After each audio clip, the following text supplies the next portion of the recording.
Hello and welcome back to the Closed Pyramid, where we talk lower league soccer in the USA. We have some stuff that has been going on here.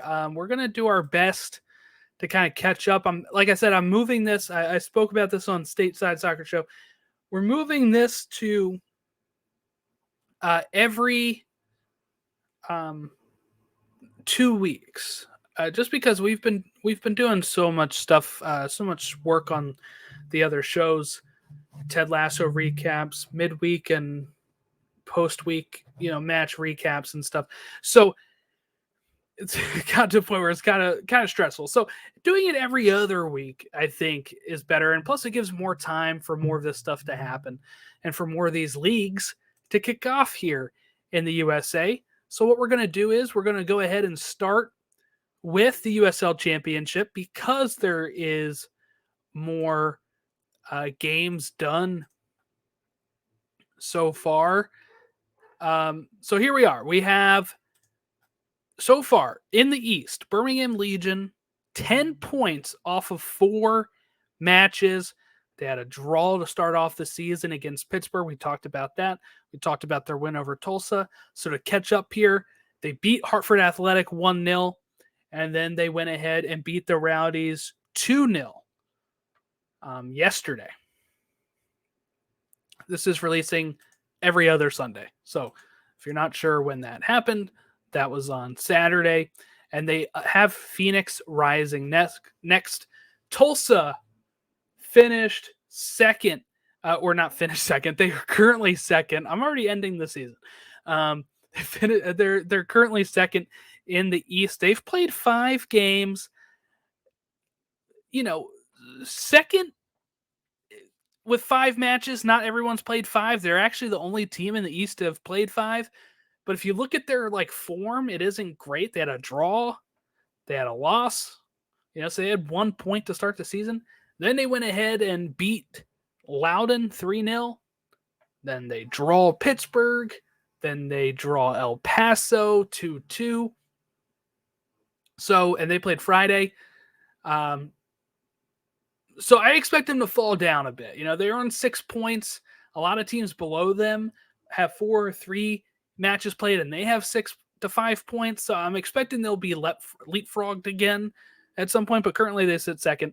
In third is the defending Eastern Conference champions, Louisville City FC. They're in fourth. They're in third, 4 games played, 6 points, but they're on a 2-game losing streak here. The last 2 times we talked, they beat Orange County and they had beaten Monterey. Since then, they lost El Paso 3-0. And then they just lost to Sac Republic 5-0 on Saturday. I was following along with that game. Just an absolute domination by Sac Republic. Sac Republic goes ahead and scores in the 5th minute. They score in the 24th minute. They score in the 28th minute. It's 3-0 before halftime. Then in the 71st minute, and then a 90th minute penalty. And, Louisville had more possession, obviously, but shots goes to Sac Republic 22-11.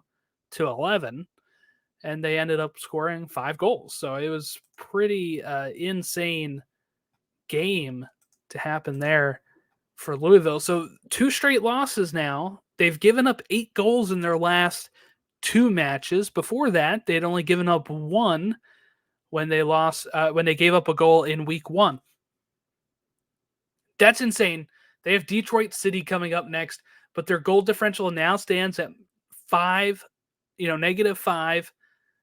They've scored 4, given up 9. 3 of the goals that they scored are from that week 1 game. A little worried about Louisville. This is a team I think most people kind of expected to get back up to the top and have a chance again. Kind of worried about the way that they're looking right now. Pittsburgh Riverhounds are in 4th place. They're undefeated right now, along with Birmingham Legion, Charleston Battery, Indy 11. But Pittsburgh's played 4 games. They had a draw week 1, a win week 2. Since then, they drew with Miami, and they just drew 0-0 with Tulsa on the 28th. They have a game against the Switchbacks coming up here. Charleston Battery in 5th. They're also undefeated. They've only played 3 matches, though, and their last game was March 25th. Indy 11 sit 6th. Their last game was yesterday. They've only played 3 matches. They drew with Las Vegas Lights, and they beat Detroit City on March 25th. Loudoun United sits 7th. They have 4 points. They've lost 2 in a row. They lost to Tulsa 3-0, and they lose to Colorado Springs Switchback 1-0. Detroit City sit 8th. They've not even drawn. All right. They've won 1 and they've lost 3. Detroit City lost Indy 11 on March 25th, and they lose to Rio Grande Valley 1-0 on Saturday. Miami sit 9th. They have 3 points. They've played 4 games. They have 3 draws. They have not won a match yet. They drew against Tulsa. They lost against New Mexico. Since we last recorded, they've drew with the Riverhounds, and they drew with Memphis. 10th in the East is Hartford Athletic. They have 2 points out of 2 draws. Last 2 games they had was a loss to Birmingham and a draw against Orange County. 11th is the Rowdies. Kind of surprising. They've played 4 matches. They have 2 points. They started off the season with 2 draws. Since then, 2 losses. They lose to the Battery 3-0, and they lose to the Birmingham Legion 2-0. And then Memphis sit bottom in the East. 3 games, 2 losses and a draw. They drew with Miami yesterday. So there is your East. Let's go ahead and look at the West. Sac Republic sit top of the league due to goal differential and goals scored. They have 8 goals scored. They've only given up 1. This is the team that just smashed Louisville 5-0 yesterday. They beat San Diego Loyal. The Battery, that's the only goal they've given up in a 1-1 draw, but they have 10 points out of 4 games. In place, defending champs, San Antonio FC. They also have 10 points, but they've only scored 7. They've given up 3. That's a 4-goal differential. Third, Colorado Springs Switchback. They sit 3rd. They just beat Loudoun United yesterday, March 25th. They lost to 4th is Hill. They have 7 points. Their last games are a loss and a draw, though. They started off the season kind of promising with 6 points out of 2 games. They were kind of like near the top, if I remember correctly. New management, right? Landon Donovan moved up to front office. 5th place, Rio Grande Valley. They've not lost. Draws and wins. They have 6 points. El Paso sits 6th place. They have 3 straight losses to start the season. This is another team that has 5 games. But since they've won against Louisville and they drew against El Paso. They are El Paso. They drew against Tulsa. Monterey Bay sits 7th. They just drew against Rio Grande Valley on the 24th and to San Antonio. What day was that? Yesterday. Oakland Roots, they've only played 3 games. They sit 1 against New Mexico yesterday. Las Vegas sits 9th. They've had 3 straight draws. They've only played 3. New Mexico sits 10th. They've only played 2. They've won a win and a loss. Their last game was yesterday. It's so strange. They played March 18th, and then they played April 1st. That's it. Orange County sit 11th. They've had 3 straight draws. And Phoenix Rising sit bottom. 2 points, 2 draws. So that's where they currently sit over in the USL Championship games. All games today. Today, there is no games. So the next games that will be covered start next Saturday on the 8th. There's also a game on Easter. We have Louisville City against Detroit at 3 o'clock on the 8th. San Diego Loyal and FC Tulsa at 5. Indy 11 hosting the Roots at 7. Charleston Battery hosting Hartford Athletic at 7:30. Tampa Bay Rowdies hosting Miami at 7:30. That's a Florida derby. Colorado Springs Switchback, 8 o'clock, hosting the Pittsburgh Riverhounds. San Antonio hosting Sac Republic in a battle at the top of the West. Saturday, April 8th. I'm really looking forward to that game. El Paso hosting Orange County at 9:30. Monterey Bay hosting New Mexico at 10. These games are all on ESPN+. Birmingham Legion hosting Phoenix Rising at 5:30 on Easter. Then we have a midweek match on the 12th. Tampa Bay Rowdies hosting Charleston Battery at 7:30. Then we have more games taking place on Saturday, April 15th. FC Tulsa at 6 o'clock hosting the Battery. Loudoun hosting Birmingham at Miami hosting Detroit at 7. Pittsburgh hosting Rio Grande at 7. Louisville City hosting San Antonio in a rematch of the USL Championship final. That's at 7:30 on the 15th. Memphis 901 hosting Las Vegas at 8 o'clock. New Mexico hosting San Diego at 9. Oakland hosting Hartford at 10. Orange County hosting Indy 11 at 10. Sac Republic hosting Colorado Springs Switchbacks at 10. And Phoenix Rising hosting Monterey at 10:30. So we'll talk about all of those games April 16th when we record episode of the Closed Pyramid. All right. Before we do that, though, we're going to go ahead and jump to USL League. Now, there's only 12 teams in the USL League One, so let's go ahead and look at the entire table. Some teams have played one game. Some teams have played 3. Charlotte Independence currently sit top of the USL League One. 3 games played, 7 points, no losses. They had a draw against the Kickers. They had a win against South Georgia. They had a win against the Richmond Kickers. They played the Kickers twice already. It's kind of crazy. Colorado Hailstorm FC are in second place. They've played 2 games. They drew with the Red Wolves, and they beat South Georgia. They have the Richmond Kickers next. Richmond Kickers sit third. They've played 3 matches. They drew against Charlotte. They won against Greenville, and then they lost against Charlotte. Fourth place, Knoxville SC. They've played 1 game. They have 1 win. It's against Lexington. Central Valley Fuego FC. They've played 1 match. They've won against Chattanooga Red Wolves. North Carolina FC sits 6th. They've played 2. They lost against South Georgia, and they beat Lexington. 7th place, South Georgia Tormenta. They have beaten North Carolina. They lost to Charlotte, and they lost to Northern Colorado Hailstorm.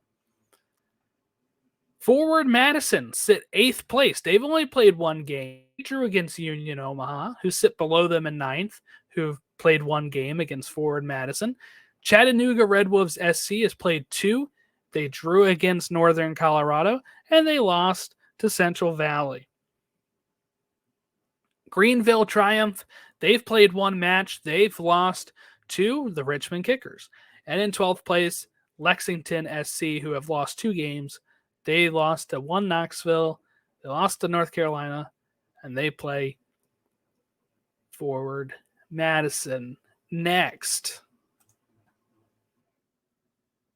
Let's is currently. So the matches that took place yesterday was only 4. They only had 1. They only had 4 like last week too. Which is when the Kickers beat Greenville, Chattanooga drew with Colorado, Charlotte beat South Georgia last Saturday on the 25th. Then on Sunday was the draw of Omaha and Forward Madison, the only game that those 2 have played. And then yesterday, you got a postponement of Knoxville and Union Omaha. You have Kickers losing to Charlotte, North Carolina beating Lexington, Central Valley beating the Chattanooga Red Wolves, and Northern Colorado beating South Georgia. So the scheduling for this is very odd. Next Saturday, we have 5 games. This will be almost every team playing. There's 12. This will be 10 teams. Saturday, we have Lexington hosting Forward Madison at 7 o'clock. Northern Carolina FC hosting the Charlotte Independence at 7. Chattanooga Redwolves hosting One Knoxville at 7:30. South Georgia hosting Greenville at 7:30. Central Valley Fuego hosting Union Omaha at 10. Then we have one game midweek on April 12th, which is One Knoxville hosting Central Valley Fuego at 7 o'clock. Then on Saturday, April 15th, we have a couple more games. Union Omaha hosting North Carolina. Richmond Kickers hosting Colorado. Madison hosting Bill, and Lexington hosting South Georgia. Those games are at 3, 6, 7, and 7. And then they won't have games again until the 19th. Very odd schedule. Very odd schedule. Another fun thing here is that in USL League One, the top goal scorer has 1 goal. Not had anybody score more than 1 goal so far in the season. Dane Kelly has his Charlotte Independence on 2 goals. But they, for some reason, have Alexis Cerritos as top goal scorer, though everybody has 1. I don't know how they're ranking these. Maybe by, it looks like by game. So looks like that's why we're getting that right now. All right. So now we have to look ahead to NISA. Some fun stuff going on here in league soccer here. We have NISA kicked off March 31st. The LA Force beat Club de Leon 1-0. Then yesterday, Chattanooga beat Gold Star FC 3-0.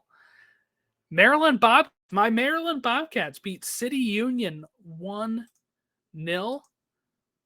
Savannah Clovers drew with Michigan Stars 1-1. Coming up in NISA on Saturday, April 8th, we have Savannah Clovers hosting Gold Star Detroit, 7 o'clock. Sunday, April 9th, Albion San Diego hosting Michigan Stars. Then that's it. Just 2 games next weekend. The 14th, Friday, hosting Savannah Clovers at 6. And Michigan Stars hosting Gold Star Detroit at 7. Sunday, April 16th, we have Albion San Diego hosting Chattanooga at 4. So those are the games we are covering next week. So let's soak that in real quick. 4. No, sorry, 5. No, 4, because we'll record Sunday before that game. We're covering 4 games. Now, I know NISA only has 9 clubs, but I cover 2 weeks at a time right now, which means I should have more than 4 games. 5 or 6, I just won't be recording after that 5th game until the following week. But when we're looking at a problem that maybe lower league soccer has, look at this table, all right? The season just started. That's great. That's fine. San Diego still hasn't played yet. That's fine. Uneven number of teams, right? Chattanooga sits top. LA sits second. Bobcats at third. They each have a win. Teams that have drawn, Michigan and Savannah. You have your team that hasn't played in San Diego. You have 6 teams out of 9 make the playoffs, by the way. City Union, 7th place. Leon, 8th place. Detroit, last place. Those are the teams that have lost. But again, looking at the matches that are coming up, I think opening weekend was fine. You had 8 of the 9 teams play. That's great. The issue becomes when next weekend you are having 4 of the 9 play, and San Diego is playing their first game of the season. Then on the 14th, you have 4 out of 8 clubs playing. Sun will have 2 out of the 8, so a total of 6 out of the 9 playing. Why? Why are we getting all of this time off? The Bobcats, here's where it's crazy. My local team, the Bobcats, opened their season on April 1st. They beat City Union. They have no road games. Their next home game is April 22nd. That's a 3-week layoff.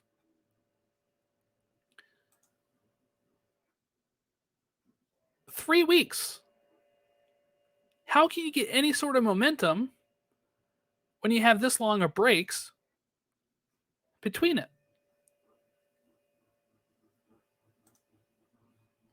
I'm at the point where I don't think NISA is going to actually last very long. It's hard to even get them to send us a schedule, to put it out on social. They were very late with it. It's worrying. I think it's very worrying if you're a fan like the Bobcats or any of these other teams. They kind of replaced Detroit City with Gold Star FC Detroit. Mouthful of a name. I can't even tell you without looking up where Club de Leon FC plays.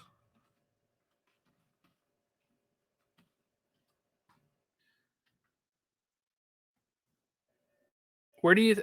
Okay. Where do you think they play at? If I was just gonna guess, they play in Orlando, Florida. I would not have guessed that. I would not have guessed Orlando, Florida for Club de Leon. There's no hint that is where they're from. They're a new club, I'm pretty sure. I don't remember them being called that.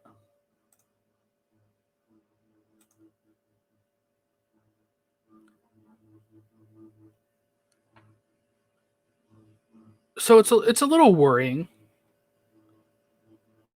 because I feel like with any sports league,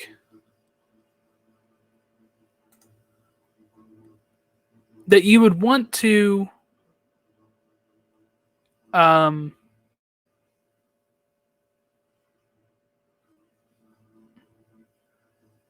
that you would want to so they play in Daytona, it looks like, Club de Leon. Though it says Orlando when you go to the site, so I don't really understand. But I would think one thing you would want to do when you create a club in any sport is have some sort of tie to the region, naming yourself something that makes sense. I don't think Club de Leon, this is like ultimate poser, I think. They just joined NISA in this season. They were a member of NISA Nation, which is an affiliate league. And they were also a member of the UPSL. But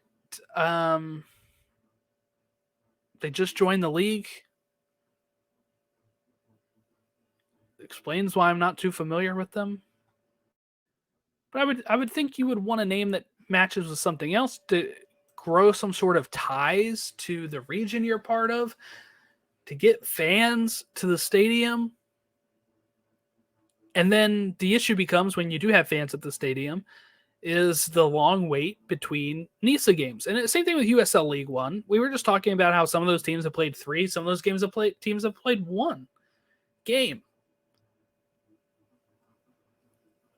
And this is where it ultimately comes down to it. This country isn't ready for promotion relegation. We saw an article going around on one of those Twitter accounts. It's like, hey, 88% of soccer fans in America want promotion relegation. Awesome. Great. Well, that study was also 6 years old, and I think it was commissioned by NASL when they were still around, Rocco Camiso and all that kind of stuff. The issue becomes that when we're looking at if there was going to be promotion relegation, at this point, I feel like it could only be between MLS and Championship. There's so many big gaps between the number of clubs in USL League 1, USL League 2, the scheduling for those. I don't even know. Has USL League 2 started? I mean, some of this stuff has been scattered so much. Another thing that really has kind of hurt it, I think, with some of these local teams. Look, some of the support may be there. Some of the support. So USL League 2, it looks like, starts May. All right, so we don't have to worry about that until May. But, you know, there's some worry about, I think, in my end, the future of NISA. Right? Next weekend, we have 2 games. 2. One's on Easter. I don't know how many people you're going to get in San Diego at 4 p.m. Pacific going to a game. Now, it's the first game of the season. Kind of set some problems, right? First game that they're hosting, first game of their season is Easter, 4 p.m. Pacific, when most people are probably having Easter dinner or going family. It's kind of rough. That's not good.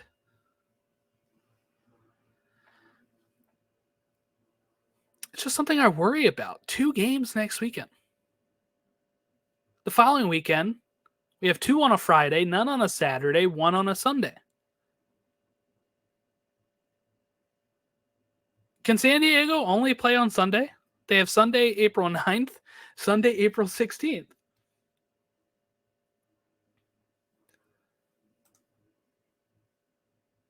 And then they play Sunday, April 23rd. Just looking at Sunday, May 7th. When's the first time San Diego doesn't play on a Sunday? Hold on, May 14th. I think I just cracked the code here, by the way. I think San Diego's only playing on Sunday. They play Wednesday, May 24th. That's their first non-state game. Interesting. They have home games all the way up until April 23rd.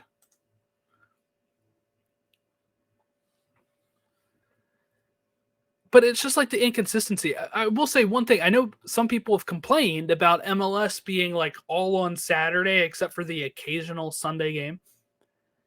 And I like that. And I understand you can watch probably less games as a whole, because our Saturday games used to probably start at like 12 or 1.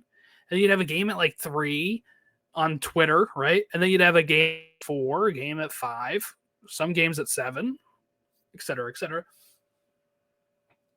What I like about them all being on Saturday, at least, is that I know Saturday at 7:30, I'm expected to turn on MLS and watch my team. Now, there's some times where they're on at 12 or 4. Those are the games that Fox usually picked for their channel.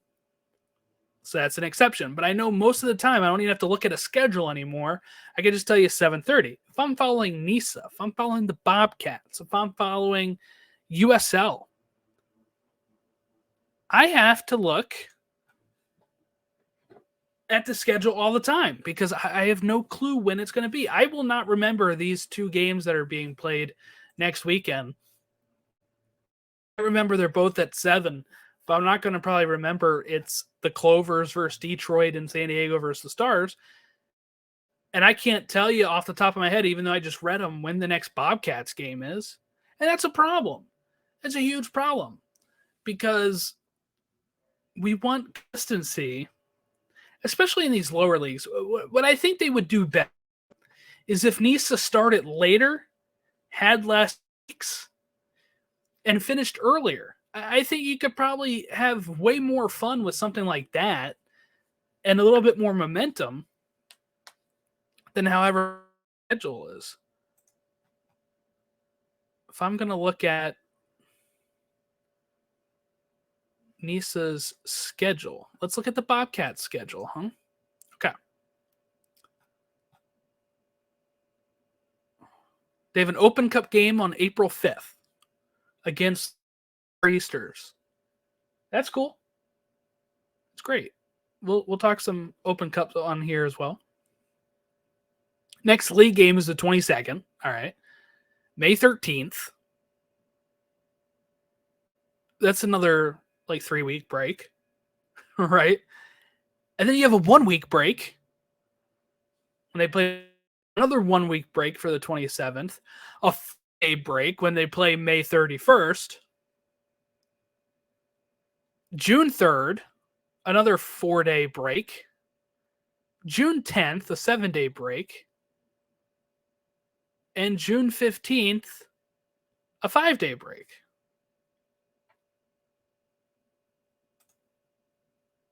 Then June 15th. Listen to that. June 15th. This is NISA.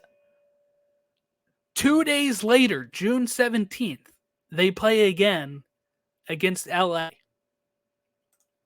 And they go to LA. Now they're going to be in San Diego, so at least then the travel will be a little bit restricted. They'll go back to back, San Diego to LA. 2 days seems pretty crazy. Then there's a week break where they face Detroit.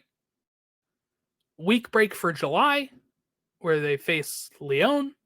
They face Lyon again 11 days later. 7 days later, they play again.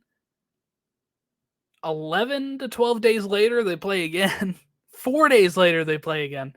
7 days, 14 days, and like another 7 days. Then it's 5 days. Then it's 7 days. Then it's like 2 weeks. They play all the way up till October 14th with this wild schedule. Why? It gets a little bit more consistent as we go on, I guess. But why? Why are we... They started yesterday. They're not playing again until the 22nd. Then a break until the 13th.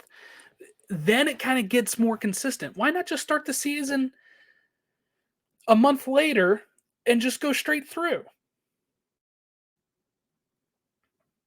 That's kind of what I don't understand about the way that this league is run right now by NISA. And I'm sure if you look at other teams, they'll probably have a lot of the same sort of setup.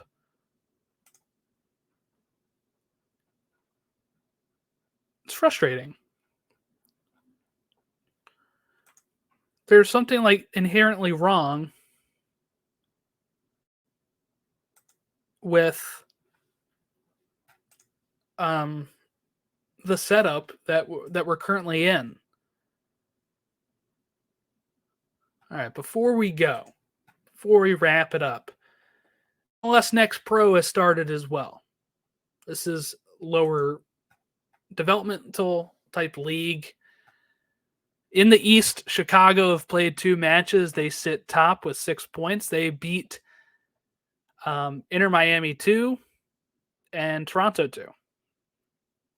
Orlando City B sits second. They've played 2. They also have 6 points. Philadelphia Union 2. This was after Orlando beat the Union as well. It's like the next day. They beat them 3-1. And then they beat Huntsville City 2-1. Crown Legacy sit third. They've played 2 matches. They've drawn with Huntsville, and they beat FC Cincinnati 2. FC Cincinnati 2 sits fourth. They have 3 points. They beat Toronto FC 2, and they lose to Crown Legacy. That New England Revolution 2 played one game. They beat Atlanta United 3-2. That's where it gets confusing, saying all those. Columbus Crew 2, they sit 6th. They've played one match. They beat Red Bulls 2, 4-3. Start saying all these numbers. Red Bulls 2 sit 7th. They lost to the Crew. Huntsville City sit.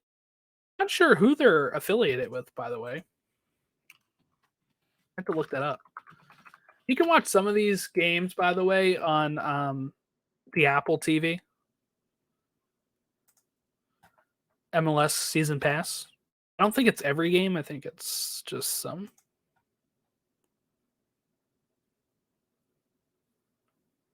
Huntsville City. Is this LA?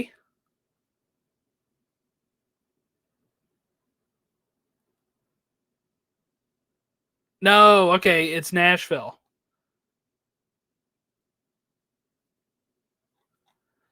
There we go. Okay, they have the same shirt sponsor.